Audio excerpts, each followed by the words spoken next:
Peuple de Dieu, je vous salue par Jésus-Christ de Nazareth. Aujourd'hui, nous allons nous poser deux questions.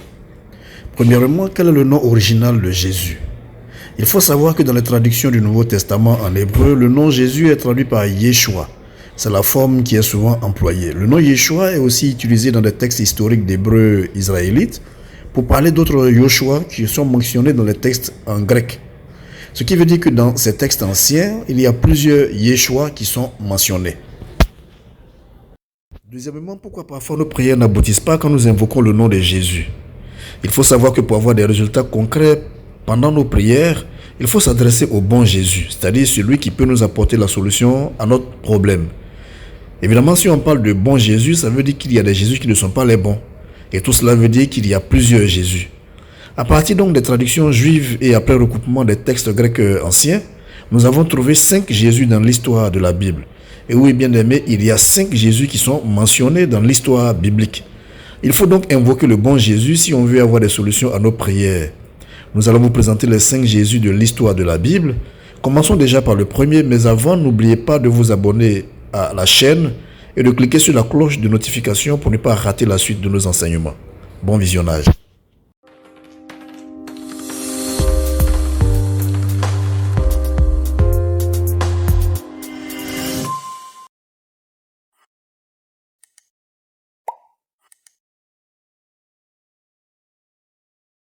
Numéro 1. Jésus ben Ananias. Avant toute chose, il faut savoir que Ben ici veut dire fils de.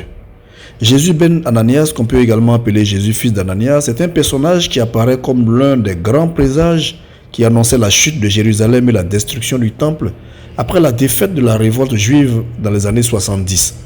Sous la direction de Lysius Albinus, il est arrêté par les autorités juives parce qu'il passait tout son temps à lancer des malédictions sur Jérusalem.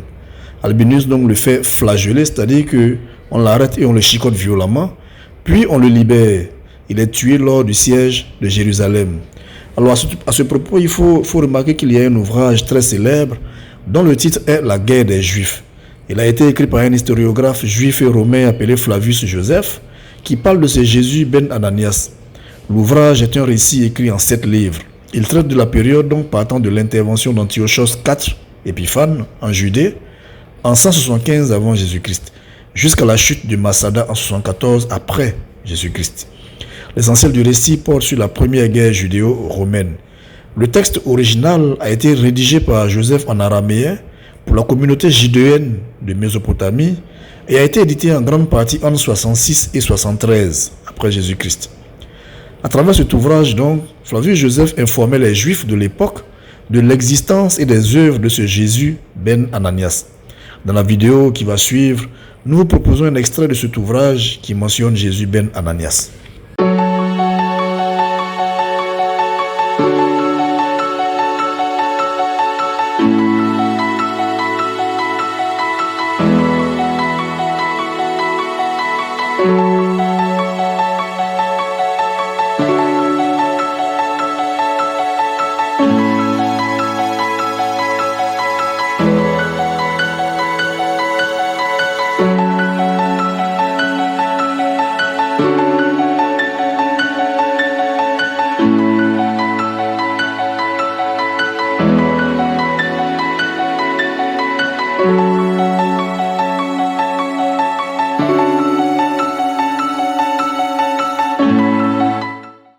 Après cette vidéo et pour conclure sur ce premier cas, il faut noter que Jésus ben Ananias a bel et bien existé à l'époque du Christ.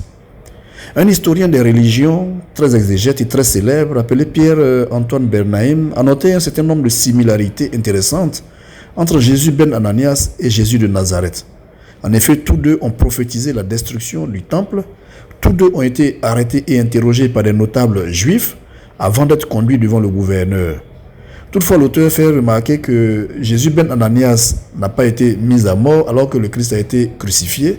Et cela est dû, à son avis, simplement parce que Jésus ben Ananias avait l'air d'être plus fou que dangereux. Parce qu'il n'avait pas de disciples. Autrement dit, le gouverneur n'a pas crucifié Jésus ben Ananias parce qu'on disait qu'il était fou mais qu'il n'était pas dangereux, surtout parce qu'il n'avait pas de disciples comme le Christ. L'histoire de Jésus ben Ananias, tout comme celle de Teudas ou celle de l'Égyptien qui avait rassemblé 40 000 personnes sur le mont des Oliviers, montre que les personnages divinement inspirés n'étaient pas rares à l'époque de Jésus, qu'ils suscitaient l'enthousiasme des foules et la crainte des autorités et que leurs partisans attendaient d'eux des miracles libérateurs. Numéro 2. Jésus ben Sira. Yeshua ben Sira est un érudit juif. Un érudit, vous le savez, c'est une personne qui a des connaissances très approfondies dans une matière en particulier. Donc, Yeshua ben Sira est un érudit juif. Il est l'auteur d'un livre très important de l'Ancien Testament qu'on appelle le Siracide, qu'on appelle également Ecclésiastique. On lui attribue également un recueil de sagesse appelé Alphabet de Ben Sira. Dans la vidéo qui va suivre, nous allons écouter le père Olivier Lebouteux dans son guide de lecture intitulé Introduction au livre de Ben Sira le Sage. Il nous présente brièvement Jésus ben Sira qu'on appelle également le Sage et par la même occasion, il nous présente le livre de Siracide. Bonjour à tous, nous reprenons notre lecture continue de la Bible avec pour ce mois de septembre un livre de 51 chapitres, le livre du Siracide ou de Ben Sira ou de l'Ecclésiastique. Trois noms pour un même livre. Un livre un peu particulier parce qu'il est placé différemment dans les Bibles. C'est un livre de sagesse et un livre qui a cette caractéristique qui n'est pas très commune pour un livre de la Bible parce que l'on connaît son auteur, Jésus ben Sira, et on connaît la date de sa rédaction, 132 avant Jésus-Christ. Comment on sait ça ?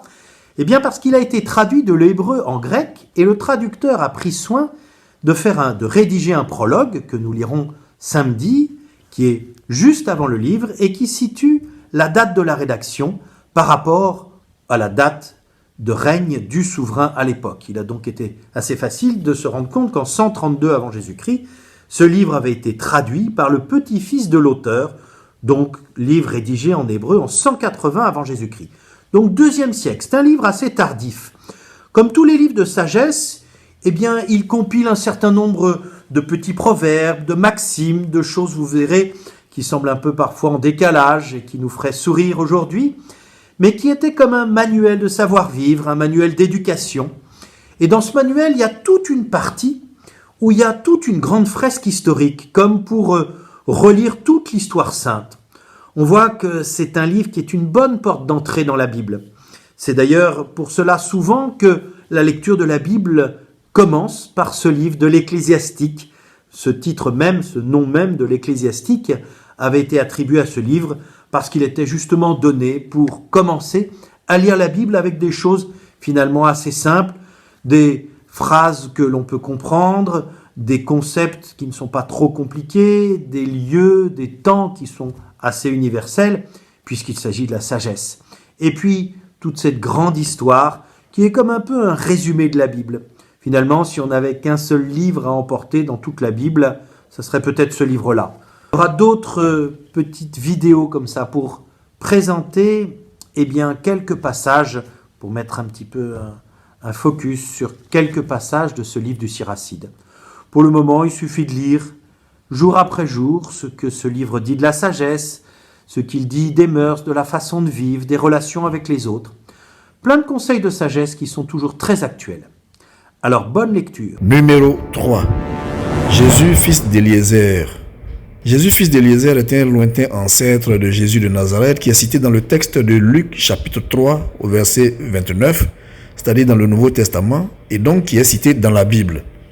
En effet, parlant de la généalogie de Jésus, il est écrit au verset 23, « Et Jésus, lors de ses débuts, avait environ 30 ans, et il était à ce qu'on croyait fils de Joseph, fils d'Élie. » Le texte continue en citant la généalogie, et après avoir énuméré la liste des ancêtres de Jésus de Nazareth, il est écrit au verset 28 et 29, « Fils de Melchi, fils d'Adi, fils de Kosam, fils d'Elmadam, fils d'Er, fils de Jésus, fils d'Éliézer. » Vous trouverez cela dans le texte de Luc chapitre 3 au verset 29. Dans la vidéo qui va suivre, nous allons voir la généalogie de Jésus de Nazareth selon le livre de Matthieu et selon le livre de Luc. Je rappelle à tous que la généalogie telle qu'elle est présentée de Jésus dans le livre de Matthieu retrace la lignée de Jésus de Nazareth par son père Joseph, et la généalogie de notre Seigneur Jésus-Christ de Nazareth telle que retracée dans le livre de Luc retrace la généalogie de Jésus de Nazareth par sa mère.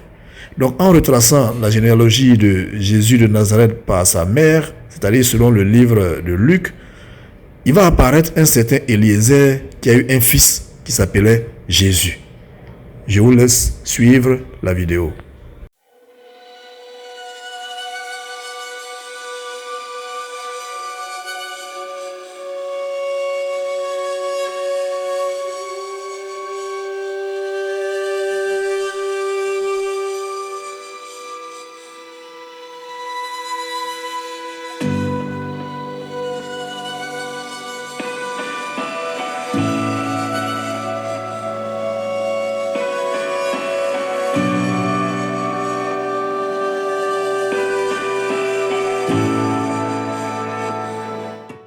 Numéro 4.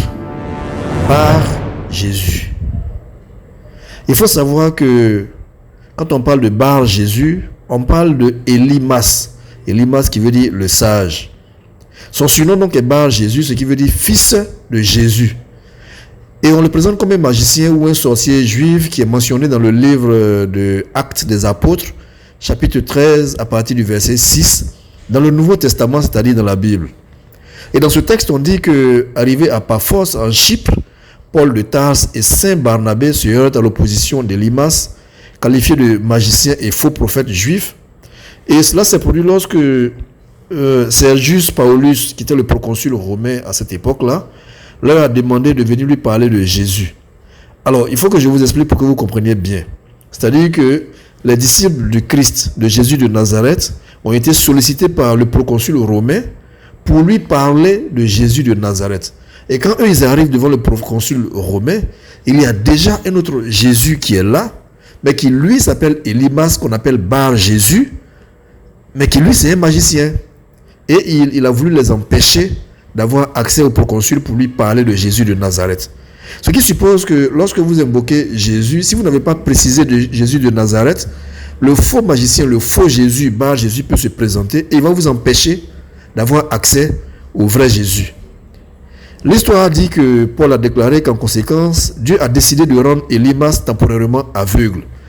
Ce dernier donc a perdu instantanément la vue, et c'est comme ça que Sergius Paulus a fini par se convertir au christianisme, parce que dès que lui est devenu aveugle, les disciples ont pu lui présenter le véritable Jésus, le vrai Jésus, Jésus de Nazareth. Numéro 5. Jésus-Christ de Nazareth. Il y aura une précision importante à faire à ce niveau, que les historiens ont distingué entre Jésus de Nazareth et Jésus le Christ. Mais celui dont nous allons parler, c'est Jésus de Nazareth qui est en même temps le Christ. Il faut savoir que Jésus de Nazareth est un juif de Galilée qui est né entre l'an 7 et l'an 5. Il apparaît donc dans le cercle de Jean le Baptiste avant de s'engager entouré de quelques disciples dans une courte carrière donc de prédication itinérante de 2 à 3 ans essentiellement en Galilée, en pratiquant des guérisons et des exorcismes. Sa résurrection a été faite par ses disciples qui le reconnaissent comme le Messie ou le Christ, profitant de la même occasion pour transmettre son histoire et ses enseignements. Et cela va donner naissance à ce qu'on a appelé le christianisme primitif. Pour les chrétiens, donc, celui qu'ils appellent Jésus-Christ est le Fils de Dieu, le Messie annoncé dans l'Ancien Testament et envoyé aux hommes pour les sauver. Il faut reconnaître que dans l'islam, Jésus de Nazareth est appelé Issa et il est considéré comme un prophète majeur. Mais pour les chrétiens, Jésus de Nazareth, c'est en même temps Jésus le Christ. Donc sur ce point, nous sommes d'accord que les musulmans prétendent que Jésus de Nazareth est un prophète. Mais qu'en est-il de Jésus le Christ? C'est un autre débat sur lequel nous reviendrons une autre fois. Mais pour là, il faut savoir que Jésus-Christ, qu'on appelle également le Christ, est le nom donné par l'ensemble des chrétiens à Jésus de Nazareth, qu'ils considèrent comme le Messie, qu'on appelle Christos en grec ancien, qui veut dire loin du Seigneur, c'est-à-dire celui qui a été oint pour le Seigneur, tel qu'il a été annoncé par l'Ancien Testament, du judaïsme, qui est mort et ressuscité pour le salut des hommes. Il faut savoir que la plupart des chrétiens reconnaissent Jésus-Christ comme le Fils unique de Dieu et comme l'une des 3 personnes du Dieu trinitaire. Sa mère est Marie. C'est à partir d'un certain nombre de recherches au XIXe siècle, les historiens ont dissocié Jésus-Christ, qui est la figure religieuse des chrétiens, et Jésus de Nazareth, qui était le personnage historique. Toutefois, il faut dire que c'est bel et bien Jésus de Nazareth qui est pour les chrétiens Jésus-Christ. Récapitulons. Dans l'histoire biblique, nous avons 5 Jésus qui sont Jésus ben Ananias, qui était un prophète qui annonçait des malédictions sur Jérusalem et la destruction de la ville. Jésus ben Sira, qui était un savant juif, auteur d'un livre de l'Ancien Testament appelé le Siracide ou Ecclésiastique. Jésus, fils d'Éliézer, qui était un très lointain ancêtre de Jésus-Christ dans sa famille maternelle, c'est-à-dire du côté de Marie. Bar Jésus, appelé également Elimas, qui était un grand magicien et qui est aussi présenté comme étant l'Antéchrist. Et enfin Jésus de Nazareth, appelé également Jésus-Christ, qui est le Messie, le sauveur de l'humanité pour les chrétiens. Parmi ces Jésus, lequel tu pries? Désormais, si tu veux que ta prière soit efficace, ne dis plus simplement Jésus sauve-moi. Dis maintenant Jésus-Christ de Nazareth sauve-moi. Car notre roi, notre Messie pour nous les chrétiens, ne s'appelle pas simplement Jésus. Il s'appelle Jésus-Christ de Nazareth. J'ai été heureux de partager ces instants avec vous. N'oubliez pas de liker et d'apporter vos commentaires pour nous aider à rechercher la vérité pour édifier le peuple de Dieu.